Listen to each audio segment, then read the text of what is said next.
नमस्कार दोस्तों, मैं डॉक्टर मनीष कुमार, एमडी आयुर्वेदा। आप लोगों का बहुत-बहुत स्वागत करता हूँ, हमारे चैनल द फैक्ट आई के ऊपर। दोस्तों,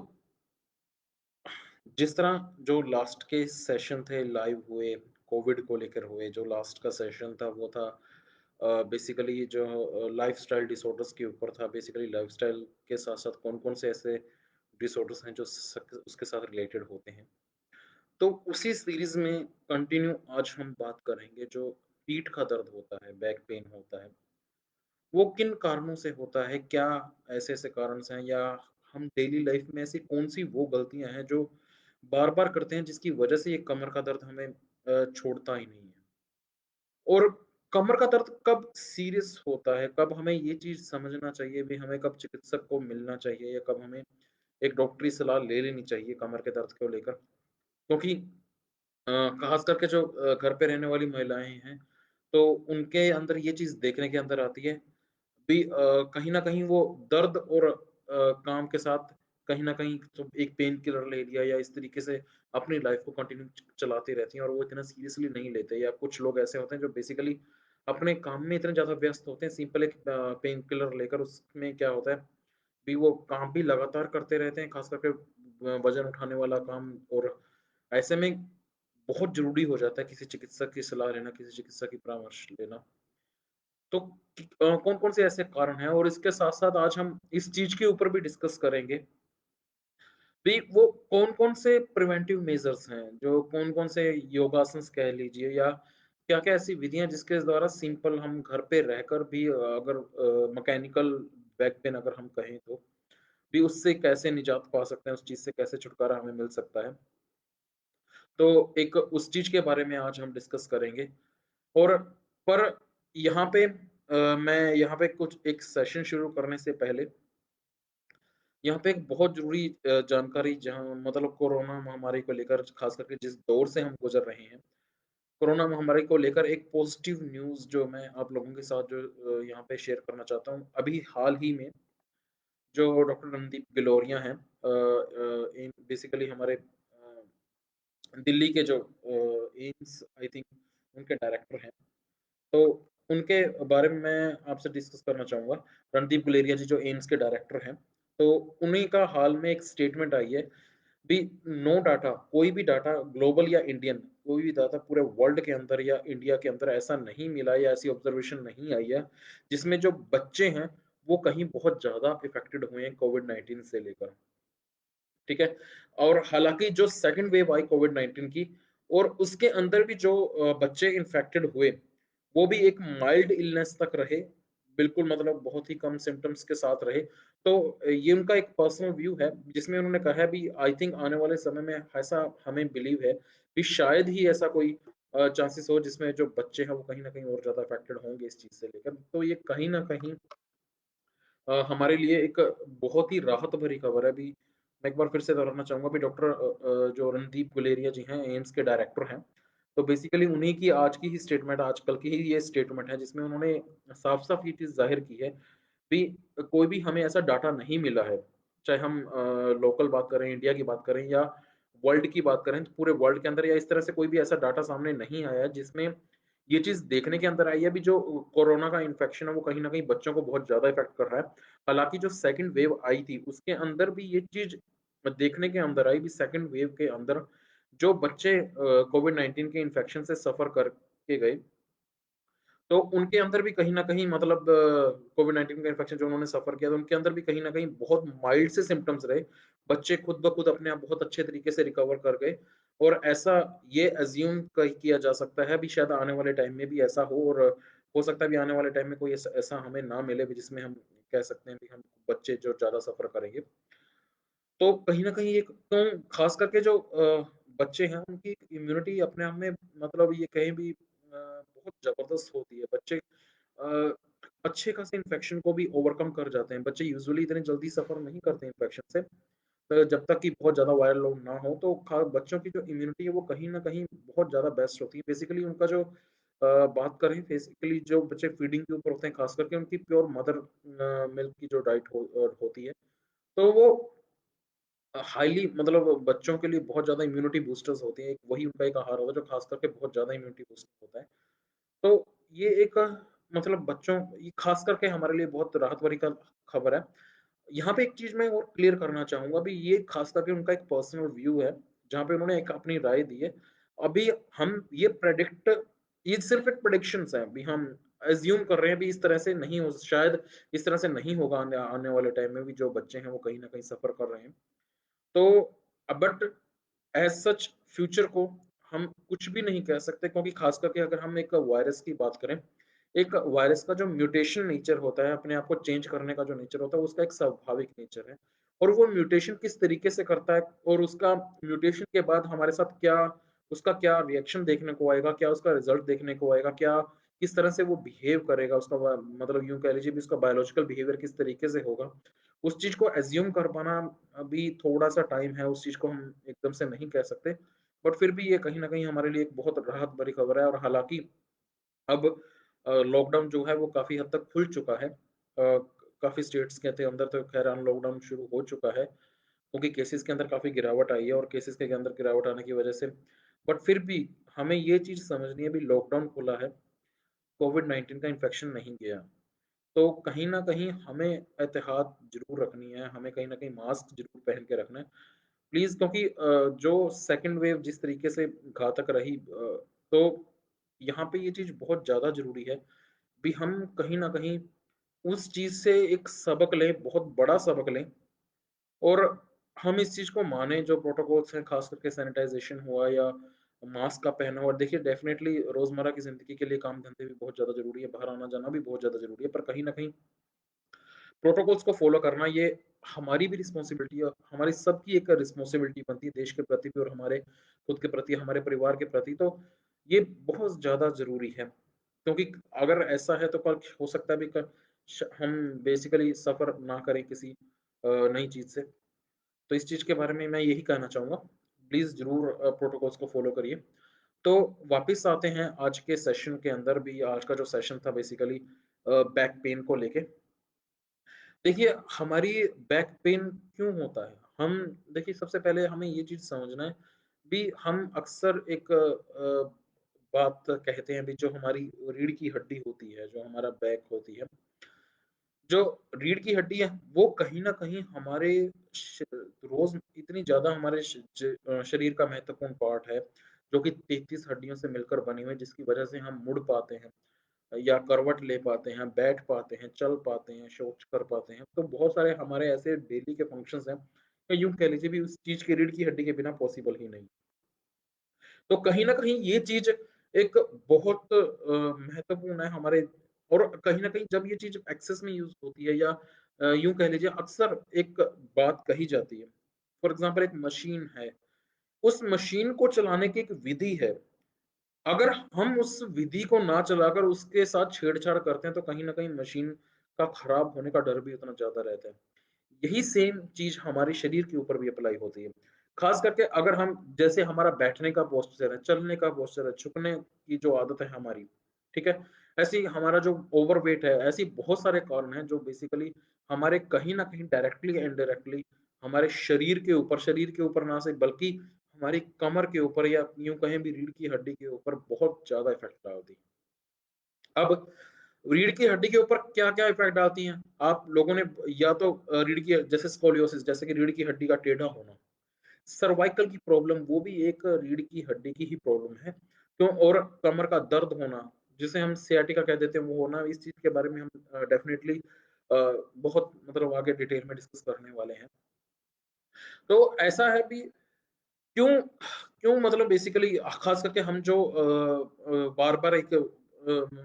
आस-पास के लोगों से सुनते हैं भी इसे डिस्क की प्रॉब्लम है। वो क्या है वो डिस्क एक्चुअल में ये चीज़ें क्या है? कमर का दर्द क्यों होता है? किन कारणों की वज़ह से होता है? तो सबसे पहले हम उन कारणों को डिस्कस करेंगे। देखिए सबसे पहले हमारे शरीर जो है वो बेसिकली जैसा कि हमने आपको आपको बताया भी जो रीढ़ की हड्डी है वो 33 हड्डियों से मिलकर बनी है। 33 छोटी-छोटी हड्डियाँ जिसे हम वर्टिब्रास कह देते हैं, उन हड्डियों से वो मिलकर बनी हुई हमारी रीढ़ की जो हड्डी है, ठीक है? अब उसके अंदर एक जेली लाइक स्ट्रक्चर होता है, हल्का-सा जेली लाइक, थोड़ा-सा हार्ड जेली लाइक स्ट्रक्चर होता है, जिसे हम डिस्क का नाम दे देते हैं।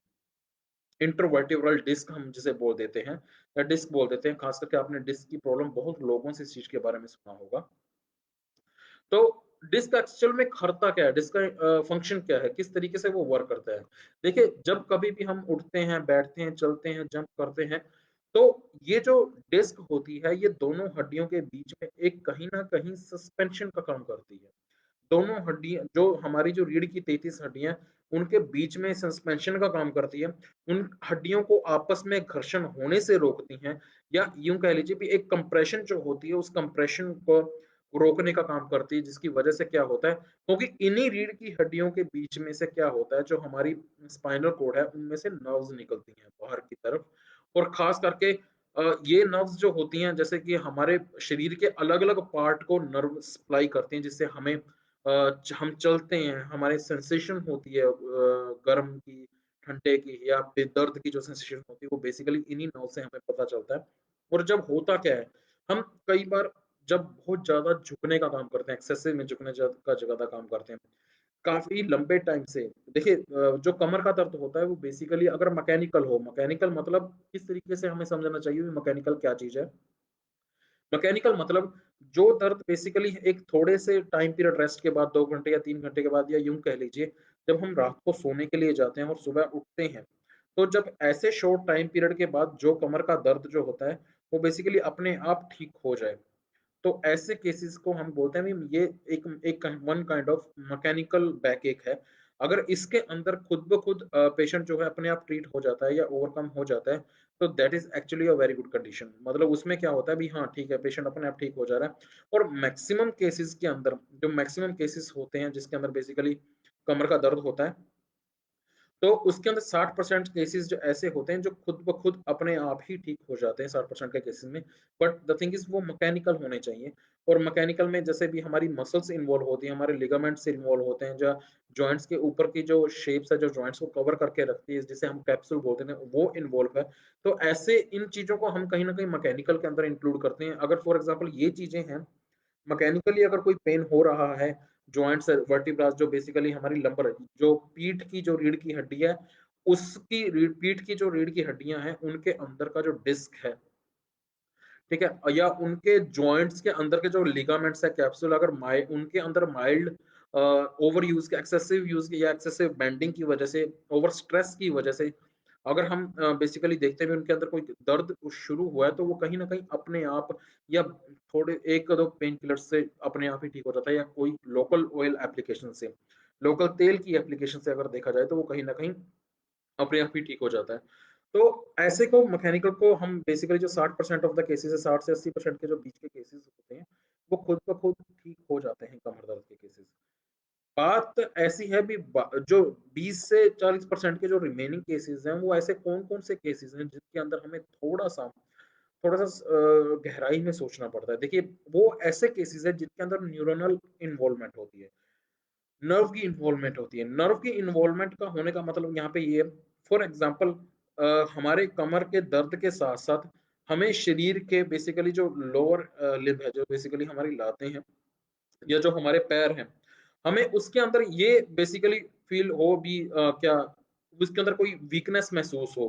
या उसके अंदर हमें थोड़ी-सी नंबनेस लगे। नंबनेस मतलब ये हमें जिस तरह से ऐसा लगे भी हमें वो बहुत महसूस हो, उनका मूवमेंट करना या ऐसे लगे भी यार कुछ तो ऐसी कंजेशन उस बेसिकली लात के उस हिस्से में या पाँव में इस तरह से कंजेशन हो रही है जिसका मतलब ये हल्के-फुल्के जैसे चींटियों का चलना, उस तरीके से अगर लगातार हमें वो चीज़ महसूस हो रही है और या फिर जो दर्द है कमर का वो दिन-रात लगातार बहुत ज़्यादा दर्द हो रहा है, इवन लेटने पे भी वो रिलीफ़ नहीं हो रहा, तो लगातार बढ़ता ही जा रहा है। ऐसी कंडीशन के अंदर बेसिकली हमें इमीडिएटली जो है, वो कहीं न कहीं डॉक्टर्स की सलाह के लेनी बहुत ज़्यादा ज़रूरत हो जाती है। और यहाँ पे मैं एक और चीज़ ऐड करना चाहूँगा कि जिन लोगों को कमर कमर का दर्द होता है और वो थोड़ा-सा ज़्यादा होता है, बेसिकली ऐसे कमर के दर्द के अंदर अगर वो 6 हफ्ते से ज़्यादा है, देखिए अगर 6 हफ्ते से कम है और अपने आप मैनेज हो रहा है, लोकल आप मूव वगैरह या लोकल पेन किलर क्रीम्स लगा रहे हैं और उस पेन किलर्स क्रीम के अंदर अगर आप ये चीज़ देखते हैं भी वो कहीं न कहीं उसमें रिलीव हो जा रहा है, आपको रिलीव मिल रहा है, तो वो एक मतलब एक बहुत बड़ी राहत की बात है। तो अगर वो चीज़ 6 हफ्ते से कम है, 6 हफ्ते के समय से अगर कम के समय में कमर का दर्द हो रहा है और अपने आप ठीक हो जा रहा है, तो ऐसे में किसी डॉक्टर की सलाह की ज़रूरत नहीं है। वो बेसिकली मैकेनिकल पेन के अंदर ही कंसीडर किया जाता है। और इसके बावजूद अगर फॉर एग्ज़ाम्पल वो कोई भी दर्द कमर का दर्द अगर 6 हफ्ते से ज़्यादा जा रहा है, 6 हफ्ते से अधिक का जो समय है अगर वो हो रहा है, किसी-किसी को 5 महीने की दिक्कत है, किसी को 1 साल से दिक्कत होती है, 2 साल से दिक्कत होती है, धीरे-धीरे वो दिक्कत बढ़ती चली जाती है। फिर जब वो दिक्कत बहुत सीवियरिटी की तरफ पहुँच जाती है, तब जो लोग हैं वो डॉक्टर की तरफ जाते हैं। अगर इनिशियल फेज़ के अंदर ही डॉक्टर्स की सलाह ले ली जाए, तो ऐसे में अगर थोड़ा बहुत लोकल एप्लीकेशन या लोकल ट्रीटमेंट लेकर उस चीज़ का इलाज करवा लिया जाए, तो कहीं न कहीं आगे आने वाली जो बुरी वर्स्ट कंडीशन है, उससे कहीं बचा जा सकता है। और यहाँ पे छेक द और यहाँ पे मैं एक और चीज़ बताना चाहूँगा, ख़ास करके कुछ लोगों को ये दिक्कत होती है, जिस तरह से कमर का दर्द हुआ, कमर के दर्द के साथ-साथ क्या हुआ, वो कमर का दर्द कमर से होता हुआ पीछ नीचे लात की तरफ जाता है और लात से होता हुआ ये बिल्कुल पैरों की तरफ जाता है। ऐसे दर्द को बेसिकली सियाटिका के अंदर कंसीडर किया जाता है और ऐसे में क्या होता है अभी ये दर्द लगातार बहुत आजकल बहुत ज़्यादा प्रॉब्लम है। ख़ास करके किन लोगों के अंदर ये प्रॉब्लम आती है, जो घर की महिलाएँ हैं वो ज़्यादातर इस कंडीशन से सफ़र करती हैं या जिन लोगों का ओवरवेट है, जो ख़ास करके मतलब भी जिनका वेट काफ़ी ज़्यादा रहता है, वो लोग ख़ास करके इस चीज़ से बहुत ज़्यादा सफ़र करते हैं। जिनके अंदर विटामिन डी की कमी रह सकती है, वो ख़ास करके इस चीज़ से सफ़र कर सकते हैं। ठीक है? या एक्सीडेंटल इंजुरीज़ जिसको हम बोल देते हैं, जैसे फॉर एग्ज़ाम्पल फॉलिंग हिस्ट्री जिनकी रहती है या किसी ऊँचाई पे काम कर रहे थे, कुछ ऐसे मतलब या तो कह लीजिए अभी पेंटर्स होते हैं या जिनकी जॉब इस तरह से होती है, सीढ़ियों पे चढ़ के काम करते हैं या एक्सीडेंटली वो नीचे की तरफ गिर जाते हैं, तो ऐसे केसेज़ में भी थोड़ा-सा ध्यान देने की ज़रूरत होती है, इमीडिएटली डॉक्टर को कंसल्ट करने की ज़रूरत होती है। तो अगर मान लो फॉर एग्ज़ाम्पल वो चीज़ होती है, तो ऐसे में कहीं कोई इंजरी तो नहीं हुई, कहीं कोई क्रैक तो नहीं हुआ अगर और या फिर कहीं कोई ब्लड क्लॉट्स तो नहीं इकट्ठे हो रहे। तो ऐसी बहुत सारी कंडीशंस होती है जो बेसिकली हम जिसके अंदर ये चीज़ देखने में आती है भी हाँ, हमें थोड़ा-सा कहीं न कहीं सीरियस होने की ज़रूरत होती है। तो बात रही ये चीज़ें थी उसके इसके अलावा बहुत से लोगों की ये डाउट रहता है भी कौन से मतलब बच्चों के अंदर भी कुछ एक कमर दर्द की जो समस्या होती है, भी वो बच्चों के अंदर जो कमर दर्द होता है वो किन कारणों की वजह से हो सकता है? देखिए बच्चों के अंदर भी जो हो सकता है, सबसे पहली चीज़ जो बच्चे अक्सर कंप्लेंट करते हैं भी उन्हें कमर का दर्द होता है, वो उनकी रीढ़ की हड्डी अगर मैं बोलूँ भी रीढ़ की हड्डी अ, टेढ़ी होने की वजह से हो सकता है या यूँ कह लीजिए भी उन्हें स्पाइना बाइफिडा की प्रॉब्लम होती है या जब वो गर्भ के समय में ऐसा होता है भी गर्भ के समय में उनकी जो रीढ़ की हड्डी है वो प्रॉपर बन नहीं पाती। ठीक है? तो ऐसे में जब वो बन नहीं पाती, तो कहीं न कहीं वो चीज़ बाद में डिलीवरी के बाद बच्चों के अंदर बहुत ज़्यादा दिक्कत करती है। ऐसे केसेज़ में इंट्रा-यूटेराइन लाइफ़ के अंदर सर्टेन टेस्ट्स होते हैं, जिसके अंदर वो बेसिकली पता लगा लेते हैं अभी क्या वाक़ई में मतलब प्रॉपर फ़ॉर्मेशन हुई है, प्रॉपर डेवलपमेंट हो रही है या नहीं हो रही। तो ऐसे बहुत सारे कारण हैं जिसमें हम ये चीज़ पता लगा सकते हैं। फिर एक और चीज़ इसमें आ जाती है, जिसमें हम बोल देते हैं भी गठिया-बा की जो समस्या होती है, ख़ास करके गठिया की जो समस्या होती है, वो कहीं अगर बच्चों के अंदर है तो वो छोटे जोड़ों को लेकर या जो हमारे कंधे का दर्द हुआ, कूहनी का दर्द हुआ, घुटने का दर्द हुआ, उन उसके साथ-साथ ये कमर के दर्द की समस्या भी हो सकती है। और फिर इसके बाद जिन बच्चों के अंदर विटामिन डी की कमी होती है, विटामिन डी की कमी होने की वजह से क्या होता है भी उनके जो ख़ास करके जो मसल्स हैं वो कहीं न कहीं वीक होने शुरू होते चले जाते हैं या बैक पेन के जो कमर के जो मसल्स हैं वो काफ़ी वीक होते चले जाते हैं। तो ऐसे में विटामिन डी की कमी की वजह से तो वो भी कहीं न कहीं एक कारण है बच्चों के अंदर ख़ास करके कमर दर्द होने का। वैसे तो बच्चों के अंदर बहुत कॉमनली कमर का दर्द नहीं होता, बस कुछ एक स्पेसिफ़िक कारणों की वजह से ही उनके अंदर कमर का दर्द होता है। और आगे एक चीज़ और भी आती है जिसके अंदर हम बोलते हैं भी जो बच्चों के अंदर खास करके ओवरवेट जो बच्चे होते हैं, जिनको मोटापा बहुत ज़्यादा होता है और उस मोटापे की वजह से वो वेट मतलब भी लगातार कुछ बच्चे ज़रूरत से ज़्यादा मोटे होते हैं और वो वेट लगातार जो स्पाइनल कॉर्ड के ऊपर पड़ने की वजह से वो भी कहीं न कहीं एक कारण बन जाता है उनके कमर के दर्द का। और इसके अलावा जो मतलब भी स्कूल के खास करके ऐसे कई बार बच्चों के साथ ऐसे एपिसोड्स होते हैं फॉर एग्ज़ाम्पल जो स्कूल में जाने वाले जो बच्चे हैं खास करके, अगर वो उनके अंदर ये चीज़ देखने में आती है उनके अगर चोट लग जाती है या वो चीज़ घर पे आकर ज़ाहिर नहीं करते, उनको चोट लग जाती है और ऐसे में अगर लंबे एक टाइम के बाद, एक लंबे अरसे के बाद ये चीज़ देखने में भी बच्चे कंप्लेंट करते हैं, भी उन्हें कहीं न कहीं कमर का दर्द शुरू होता है। क्योंकि बच्चों के अंदर अगर लड़ाई कर रहे हैं या कहीं गिरते हैं, तो ऐसे में अगर वो घर नहीं बताते, तो कहीं न कहीं वो छोटी से थोड़ी-सी बड़ी समस्या बनती चली जाती है। तो ऐसे बहुत सारे कारण हैं, जो कि ख़ास करके हमें बच्चों के अंदर जो बेसिकली कमर दर्द के अंदर कंसीडर कर सकते हैं। इसके अलावा और भी बहुत सारे कारण हो सकते हैं, वो पैथोलॉजिकल हो सकते हैं। बट जो जनरल जो हमें देखने के अंदर आता है, अभी बच्चों के अंदर कौन-कौन से ऐसे कारण हैं जिसकी वजह से उनके अंदर कमर का दर्द ज़्यादा होता है, वो इन्हीं कारणों में से कोई मैक्सिमम टाइम में इन्हीं कारणों में से कोई एक कारण हो सकता है बच्चों के अंदर कमर का दर्द का। फिर उसके बाद ठीक है, कमर दर्द एक बहुत कॉमन सी समस्या है, कहा जाता है कमर है तो दर्द होगा ही। तो ऐसी मतलब कि हम कौन-कौन से डेली रूटीन्स के जो प्रैक्टिस हैं, वो कौन-कौन सी चीज़ें हैं, जो हम कमर के दर्द को अवॉइड करने के लिए कर सकते हैं? देखिए, आजकल की जो नॉर्मल हैबिट है, जो सेडेंटरी लाइफ़स्टाइल है, जिनको लगातार मतलब वो कुर्सी के ऊपर बैठ के काम करना है, तो ऐसे में वो थोड़ा-सा अगर उठते हैं, थोड़ा बहुत स्ट्रेचिंग एक्सरसाइज़ करते हैं हर 2 घंटे बाद उठने के बाद। फॉर एग्ज़ाम्पल कुछ आईटी सेक्टर्स के लोग होते हैं, जिनको लगातार ऑफ़िस में काम करते हैं, तो लगातार वो कुर्सी पे बैठते हैं और कुर्सी में बैठते-बैठते या तो उनका जो बैठने का पोस्चर है वो सही नहीं होता, स्पाइन जो है वो इरेक्ट नहीं होती या लगातार बैठने की वजह से भी कंटीन्यूअस प्रेशर आने की वजह से भी उनको ये प्रॉब्लम हो सकती है या ओवरवेट होने की वजह से भी उनके अंदर ये चीज़ कंसिडर की जा सकती है भी हाँ, ओवरवेट है, लगातार बैठने का जो वो काम है, जिसकी वजह से स्पाइनल कॉर्ड के ऊपर या कमर के ऊपर लगातार बहुत कंटीन्यूअसली बहुत लंबा प्रेशर पड़ रहा है, तो वो भी कहीं न कहीं एक कारण है। तो ऐसे में क्या हो सकता है, अभी फॉर एग्ज़ाम्पल अगर आप काम कर रहे हैं, तो हर 2 घंटे बाद उठकर आप थोड़ा वॉकिंग करते हुए, थोड़ा स्ट्रेचिंग एक्सरसाइज़ जिसे हम ताड़ासन कह सकते हैं, ताड़ासन कर लिया या अपने आगे की तरफ झुके पाँव को हाथ लगाना, एक सी नॉर्मल सी एक्सरसाइज़ है जिसके अंदर हम बेसिकली अपनी बॉडी को अपर पार्ट को हम राइट एंड लेफ्ट साइड में सर्कुलर फैशन के अंदर अगर मूव करते हैं, तो ये नॉर्मल सी एक्सरसाइज़ अगर हम मान लो 2 या 3 घंटे बाद अगर उठ के कर लेते हैं, तो ऐसे में क्या होता है, भी कहीं न कहीं जो बॉडी का जो पोस्चर है वो इरेक्ट हो जाता है। फॉर एग्ज़ाम्पल आप लास्ट 2 घंटे में आपकी आप जब बैठते हैं, जो बैठने का प्रोसीजर है, जो बैठने का आपकी जो पोस्चर है, वो भी कहीं न कहीं आपकी स्पाइन स्ट्रेट नहीं होती उसके अंदर। ख़ास करके जो झुक के बैठना, वो भी लगातार कहीं न कहीं डिस्क के ऊपर और हमारी रीढ़ की हड्डी के ऊपर एक नेगेटिव प्रेशर डालता है। Negative pressure in the sense जो सेंटर ऑफ ग्रेविटी है वो कहीं न कहीं शिफ्ट होकर आगे की तरफ हो जाता है, एंटीरियर साइड पे हो जाता है। जिसकी वजह से जो डिस्क है वो पीछे की तरफ खिसक जाती है। अब ऐसे में अगर मान लो डिस्क पीछे की तरफ खिसक जाती है, डिस्क का अगर प्रोलैप्स हो जाता है, डिस्क पीछे की तरफ खिसक जाती है, तो जो स्पाइनल कॉर्ड के बीच की जो नसें हैं, वो नसें दब जाती हैं, उनके अंदर खिंचाव हो जाता है और जब उनके अंदर खिंचाव हो जाता है, तो कहीं न कहीं वो बहुत ज़्यादा सीवियर पेन या बहुत ज़्यादा सीवियर मतलब असहनीय दर्द जो होता है उनके अंदर वो चीज़ शुरू हो जाती है जिसमें लेटते, बैठते रात को नींद नहीं आती, लगातार वो कहीं न कहीं बहुत ज़्यादा पेन से सफ़र कर कर रहे होते हैं। तो एक ये चीज़ जो यहाँ पे मैंने बोला अभी बैठने का जो पोस्चर है ख़ास करके उस चीज़ से को हम अवॉइड कर सकते हैं। दूसरा ख़ास करके जो लोग जिनका काम है वेट उठाने का जो काम है ख़ास करके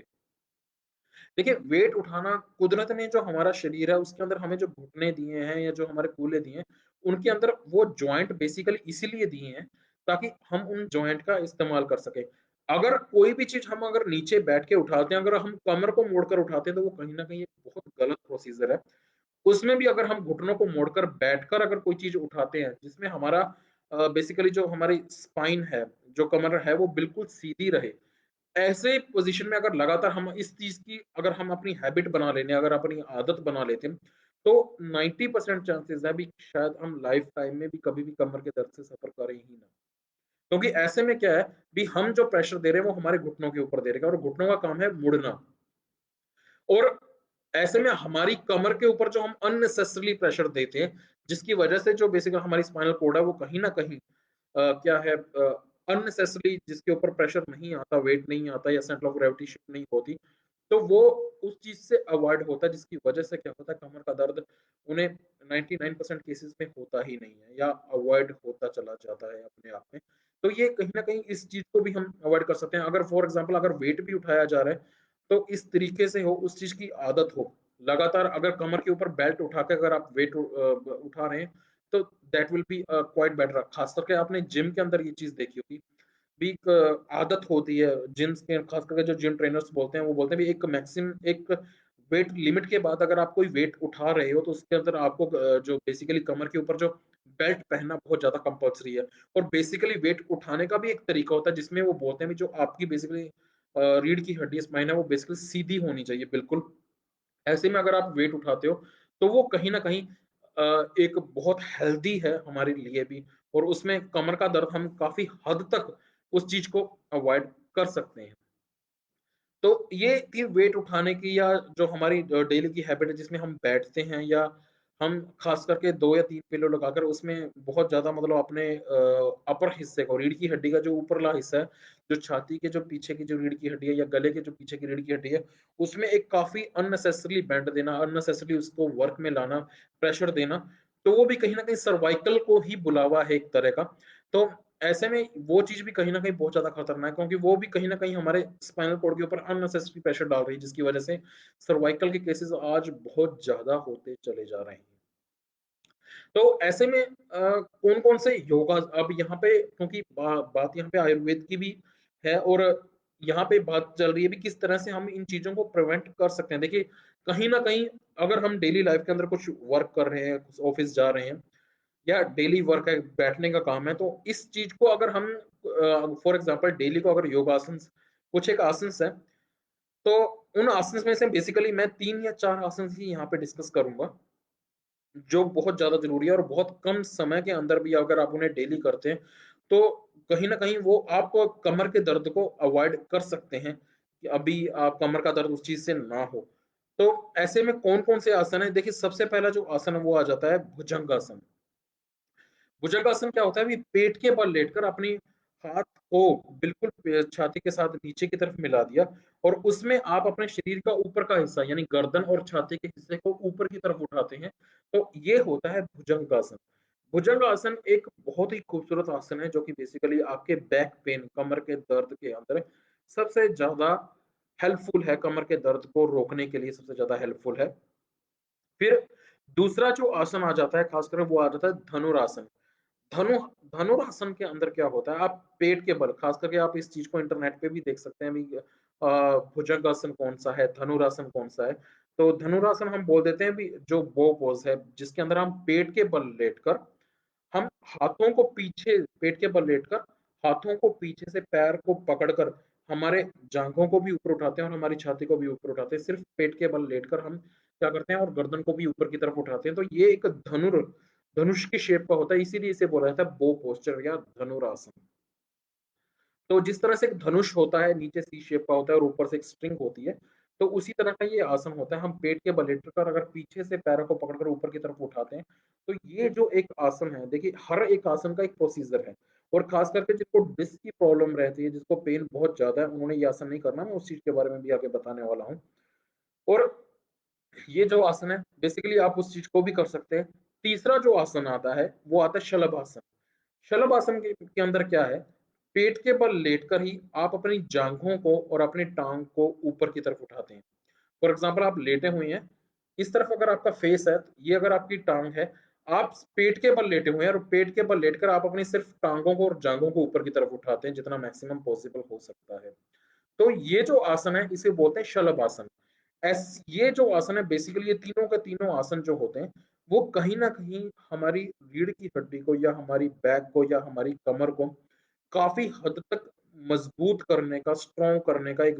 रिजिडिटी प्रोवाइड करने का काम करती हैं। ये एक ऐसे आसन्स हैं जिनको अगर हम बेसिकली रोज़मर्रा की ज़िंदगी में अगर हम इनको ऐड कर लेते हैं, तो ये कहीं न कहीं मतलब हमें 100% चांसेज़ है, अभी शायद कमर दर्द की या डिस्क की प्रॉब्लम या डिस्क की समस्या से हमें कभी उभरने ही ना दें, या कभी भी ऐसी समस्या अगर हमें होनी है, तो उस चीज़ को ये अवॉइड करके रखती हैं, हमें उस चीज़ से काफ़ी लंबे अरसे तक बचा कर रखती हैं। ऐसे में क्या है भी, हम कहीं न कहीं इन आसनों के द्वारा हमारी कमर को स्ट्रॉन्ग कर रहे हैं, या हमारी रीढ़ की हड्डी को स्ट्रॉन्ग कर रहे हैं, या उसका एक बैलेंस बनाकर रख रहे हैं, बैलेंसिंग पोस्चर जिसे हम बोल देते हैं एक तरह का, उसके अंदर बैलेंस बना के रख रहे हैं। तो ऐसे में अगर हम बेसिकली दिन के टाइम में और किसी टाइम में अनजाने में भी अगर हम फॉर एग्ज़ाम्पल पोस्चर नहीं मेंटेन कर पाते, या कुछ इस तरह की कमर को ज़्यादा झुकाव का काम ले लेते हैं, तो वो कहीं न कहीं प्रिवेंट हो जाता है इन आसन से। तो ये जिनको खास करके कमर के दर्द की प्रॉब्लम है। अब मैं यहाँ पे एक और चीज़ ऐड करना चाहूँगा बेसिकली भी किन लोगों को ये आसन करने हैं और किन लोगों को आसन नहीं करने। खास करके जिनको डिस्क की समस्या है, वो ये आसन बेसिकली ना करें और या किसी चिकित्सक या किसी बेसिकली योग अभ्यासी उन्हीं की देख-रेख में या उन्हीं की अपने डॉक्टर की सलाह की देख-रेख में ही या योगा इंस्ट्रक्टर्स की सलाह के देख-रेख के अंदर ही इस आसन को करें। अदरवाइज़ इन आसन्स को ना करें। फॉर एग्ज़ाम्पल किसी को पेन बहुत ज़्यादा उठा है एकदम से और पेन उठने के बाद वो कहीं न कहीं कंटिन्यू कर रहे हैं। भी उन्हें कहीं मतलब भी पेन हो रहा है। उन्होंने डॉक्टर का परामर्श लिया। डॉक्टर का परामर्श लेने के बाद अगर वो दर्द कम नहीं हो रहा, तो ऐसे में एक बार आप अवॉइड कीजिए, आपको नहीं करना। फिलहाल आप डॉक्टर की सलाह लीजिए, डॉक्टर के जैसा आपको बोले, उसी के बाद ही आपको इस चीज़ को फ़ॉलो करना है। डॉक्टर की सलाह के बिना आपको फ़ॉलो नहीं करना जिनको कमर दर्द है। हाँ, जो लोग हेल्दी हैं, वो तो डेली इन आसन्स को कर सकते हैं और एक सबसे इम्पोर्टेंट चीज़ यहाँ पे एक चीज़ और आती है, वो आती है भी आयुर्वेद के अंदर एक कोटेशन आती है, जिनके अंदर उन्होंने बोला है स्थिरम सुखम आसनम। स्थिरम सुखम आसनम मतलब कि आपकी बॉडी जितना आपको अलाउ करती है, आपने ज़बरदस्ती नहीं करना। फॉर एग्ज़ाम्पल जैसे मैंने यहाँ पे एक धनुरासन का आपको एग्ज़ाम्पल दिया, पेट के बल लेकर लेटकर हाथों को पीछे से आप अपनी एड़ियों को पकड़ते हैं और उस चीज़ को खींचते हैं और एक स्ट्रेचिंग करते हैं। ऐसे में कुछ लोग होते हैं जब शुरू में आसन शुरू करते हैं, वो इस पोस्चर को उतना ढंग से नहीं कर पाते। तो आपका बॉडी जितनी आपको अलाउ करे, फॉर एग्ज़ाम्पल अगर आप 20 डिग्री तक ही मूव कर पा रहे हैं, तो दैट इज़ ओके। आप उस हद तक ही रहिए, नॉर्मल लिमिट तक रहिए। धीरे-धीरे वो चीज़ आपकी बॉडी फ्लेक्सिबल होगी और उस फ्लेक्सिबल होने के बाद उस आसन्स के अकॉर्डिंग अकस्टम होती चली जाएगी। एकदम से आपने प्रेशर नहीं डालना, एकदम से आपने ज़ोर ज़बरदस्ती आपकी बॉडी के साथ नहीं करनी है। तो ये एक चीज़ होगी। शलभासन का मैंने बेसिकली आपको बताया भी जांघों को ऊपर पेट के बल लेटकर जांघों को और लातों को ऊपर की तरफ उठाना, वो भी एक शलभासन है। तो ऐसे में और दूसरी बात जब मैं ये बता रहा था कि जिनको कमर का दर्द रहता है, ख़ास करके अगर वो कमर का दर्द उन्हें थोड़ा-सा ज़्यादा है, जब वो कमर का दर्द थोड़ा-सा मेंटेन हो जाए, सहनीय हो जाए, जिस दर्द को वो सह सकें, तब अगर वो योगासन्स कर रहे हैं, तो कहीं न कहीं उन्हें उस चीज़ को कंटिन्यू करना चाहिए, वो कंटिन्यू कर सकते हैं। ऐसे में कोई ज़्यादा दिक्कत वाली बात नहीं होती, क्योंकि कहीं न कहीं ये योग आसन से उसके दर्द को कम करने का ही काम करेंगे। तो ये भी एक सबसे इम्पोर्टेंट बात है। अब यहाँ पे क्योंकि बार-बार एक चीज़ जो डिस्कस की जा रही है, अभी ओवरवेट की वजह से जो कमर का दर्द होता है। अब ऐसे में जो ओवरवेट की वजह से जो कमर का दर्द होता है, उसके लिए जो एक आसन जिसे हम बोल देते हैं भी उत्तान पाद आसन। उत्तान पाद आसन जो बेसिकली क्या होता है, भी हम कमर के बल लेटकर सीधे जब लेटते हैं, हमारे दोनों पाँव को, दोनों लातों को अगर हम 30 डिग्री के ऊपर तक उठाते हैं, फिर 60 डिग्री पे उठाते हैं और फिर 90 डिग्री तक उठाते हैं। तो ये जो आसन है, इस आसन को बोला जाता है उत्तान पाद आसन। तो ऐसे में आपकी जो पूरी बॉडी है वो नीचे ज़मीन के साथ सटी रहे। जब आप बिल्कुल लाइन पोज़ीशन सीधे जब आप लेटते हैं, कमर के बल जब आप लेटते हैं, आपने अपनी टाँगों को बहुत आराम से पहले 30 डिग्री तक उठाना है, फिर 60 डिग्री तक उठाना है और उसके बाद आपने 90 डिग्री तक उठाना है। तो ये जो आसन है, जो बेसिकली ये आसन क्या करता है, हमारे कहीं न कहीं पेट के फैट को, जो बेसिकली हमारा जो बेली फैट है जिसे हम बोलते हैं, उसको कम करने का काम करता है बहुत हद तक। और जब बेली फैट कम हो जाता है, तो डेफ़िनिटली जो एक्सेस में मतलब बिना ज़रूरत का जो स्ट्रेस कहीं न कहीं हमारी कमर के ऊपर पड़ रहा है, तो जैसे ही फैट कम हुआ तो कहीं न कहीं वो स्ट्रेस भी कम हो जाता है और वो कहीं न कहीं हमें कमर दर्द से राहत भी देता है। और इसके अलावा एक जो यहाँ पे सबसे बेस्ट चीज़ आ जाती है, वो मतलब एक सबसे जो यहाँ पे सबसे बड़ा कारण है, जो कि मैंने पिछले अपने काफ़ी लाइव सेशंस के अंदर उस चीज़ के बारे में डिस्कस किया है, वो चीज़ है स्ट्रेस, चिंता। स्ट्रेस भी कहीं न कहीं इंसान को मेंटली बहुत ज़्यादा इफ़ेक्ट करती है और स्ट्रेस भी कहीं न कहीं हर उस डिज़ीज़ के लिए रिस्पॉन्सिबल होता है। तो यहाँ पे भी स्ट्रेस का भी एक बहुत बड़ा कारण है। आप इसके लिए मेडिटेशन डेफ़िनिटली हैबिट डालिए मेडिटेशन की। वो कहीं न कहीं एक बहुत काफ़ी हद तक एक आपके माइंड को रिलैक्स करने का काम करती है। तो ब्राह्मी वगैरह इस तरह की बहुत सारी ड्रग्स है जो आप ले सकते हैं, शरबत ले सकते हैं जिसकी वज़ह से थोड़ा-सा माइंड के अंदर आपका काम इफ़ेक्ट रहता है। आपका माइंड थोड़ा-सा शांत रहता है, स्ट्रेस से रिलीव होने का काम कहीं न कहीं करता है। तो स्ट्रेस को भी अवॉइड करना, वो भी एक कहीं न कहीं कारण होता है। अब यहाँ पे एक और चीज़ जो अक्सर लोग पूछते हैं भी कौन-कौन से ऐसे मतलब कौन-कौन से ऐसे कारण हैं, कौन-कौन सी ऐसी सीरियस कंडीशन है जिसके अंदर हम सर्जरी की तरफ जाते हैं? या जो कमर के दर्द की जो सर्जरीज़ होती है, वो किस पर्टिकुलर कंडीशन के अंदर होती है? तो ख़ास करके जब डिस्क प्रोलैप्स की कंडीशन बहुत ज़्यादा वर्स्ट हो जाती है, जिसमें बेसिकली क्या होता है अभी डिस्क इतनी ज़्यादा मतलब हद तक प्रोलैप्स बाहर की तरफ आ चुकी है, जिसकी वजह से दर्द बहुत ज़्यादा हो रहा है और ऐसे में जब पेशेंट खुद ब खुद तैयार होता है भी नहीं मुझे सर्जरी कर दो, मुझे किसी भी हालत में इस चीज़ के लिए आराम चाहिए। तभी खास करके डॉक्टर्स बहुत कम ऐसे कमर के केसेज़ होते हैं जिनके अंदर बेसिकली सर्जरी की जाती है। उसमें डिस्क को रिमूव कर दिया जाता है और डिस्क को रिमूव करने के बाद कहीं न कहीं वो भी एक मतलब भी एक बहुत हद तक काफ़ी हद तक एक सर्जरी है, बहुत अच्छी सर्जरी जिसमें कहीं न कहीं कमर के दर्द में अंदर काफ़ी ज़्यादा आराम मिल जाता है। और जो दूसरा यहाँ पे एक और फैक्टर जो आ जाता है, खास करके जो बुढ़ापे का फैक्टर आ जाता है, एजिंग फैक्टर, वो भी कहीं न कहीं कमर के दर्द में जैसे-जैसे एजिंग होती चली जाती है, वैसे-वैसे क्यों वो कमर का दर्द भी कहीं न कहीं होता चला जाता है। ऐसा क्यों होता है? ऐसा इसलिए देखने में आता है अभी ओस्टियोफाइट्स बनने शुरू होते हैं। ओस्टियोफाइट्स क्या होते हैं? देखिए जब क्या होता है अभी एक उम्र के बाद जब बुढ़ापा आना शुरू हो जाता है तो ये जो डिस्क हैं वो कहीं न कहीं आपस में बहुत दबती चली जाती हैं या डीजनरेट होनी शुरू होती चली जाती हैं। जो हमारी बोन्स हैं वो भी कहीं न कहीं डीजनरेट यानी धीरे-धीरे खुरती चली जाती हैं। ऐसे में क्या होता है जब वो बोन्स खुरती हैं तो उन बोन्स के किनारे पर क्या होता है बोन्स की प्रोजेक्शन निकल कर बाहर की तरफ आ जाती है। बोन्स की तरफ से एक काँटे टाइप चीज़ें बाहर की तरफ निकल कर आ जाती हैं और वो कहीं न कहीं लोकली वहाँ पे होने वाली नर्व्स को तंग करती हैं, दबाव डालती हैं उनके ऊपर या उनके कंडक्शंस के ऊपर प्रॉपर वर्क नहीं करती, जिसकी वजह से भी कमर का दर्द काफ़ी अक्सर बुजुर्ग लोगों के अंदर देखने के अंदर आता है। तो ये भी एक बहुत मतलब एक कारण है जिसके अंदर हम कंसीडर कर सकते हैं, भी कहीं न कहीं आप इस चीज़ को अ, वही कमर दर्द के अंदर कंसीडर कर सकते हैं। तो ऐसे में अगर शुरू से ही हमारी हैबिट कहीं न कहीं भुजंगासन या जिस तरह से मैंने आपको बताया धनुरासन और शलभासन इस तरीके की अगर हम प्रैक्टिस कर रहे हैं तो डेफ़िनेटली कहीं न कहीं इस चीज़ को हम लास्ट टाइम के अंदर अवॉइड कर सकते हैं। और एक जो सबसे बेस्ट आसन सभी आसन्स में से जो मैं योगासन्स में जो सबसे बेस्ट मानता हूँ, वो मानता हूँ सूर्य नमस्कार। क्योंकि सूर्य नमस्कार उस योगासन में बेसिकली हमारी जो शरीर के हर हिस्से की एक्सरसाइज़ एक तरह से हो जाती है। तो सुबह के टाइम में अगर हम 12 से 13 बार अगर सूर्य नमस्कार करते हैं, तो वो कहीं न कहीं हमारे अंदर एक एक्टिवनेस लेकर आता है और योगासन्स कहीं न कहीं हमें रिचार्ज करने का ही काम करते हैं। फिर बात ये आ जाती है भी आयुर्वेद के अंदर जो बेसिकली कमर का दर्द है उसे कटी शूल के नाम से ही मतलब संज्ञा दी गई है। भी कटी मतलब कमर का और शूल मतलब दर्द जो बेसिकली कटी शूल का दर्द है। तो ऐसे बहुत सारे प्रोसीजर्स हैं जैसे कटी बस्ती वगैरह, ऐसे काफ़ी प्रोसीजर्स हैं जो बेसिकली हम घर के अंदर रहकर भी लोकल ऑयल एप्लीकेशन जैसे महानारायण तेल हो गया, धन्वंतर तेल हो गया या सिंपल तिल के तेल की मसाज करके भी हम कमर के दर्द से कहीं न कहीं राहत पा सकते हैं। बट आप इस चीज़ का ध्यान रखिए भी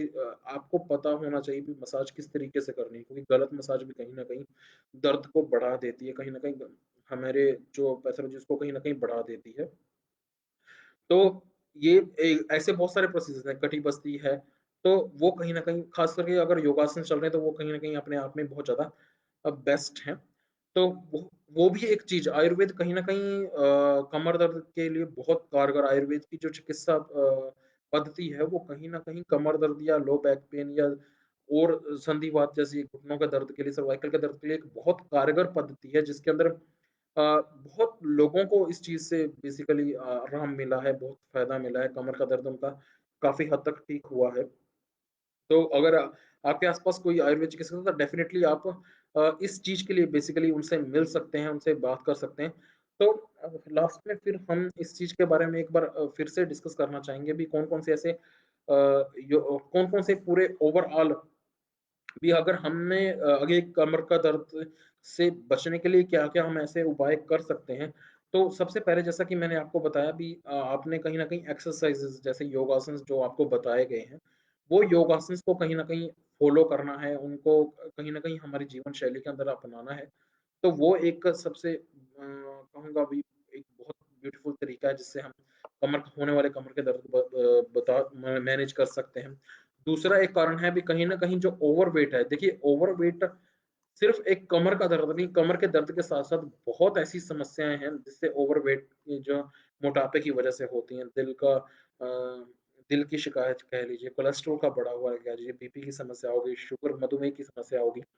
तो आईसाइट का वीक होना, घुटनों के अंदर दर्द होना, तो बहुत सारी ऐसी समस्याएँ हैं जो ख़ास करके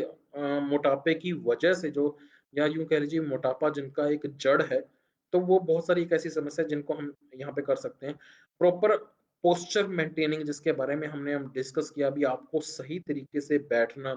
सही तरीके से सोना,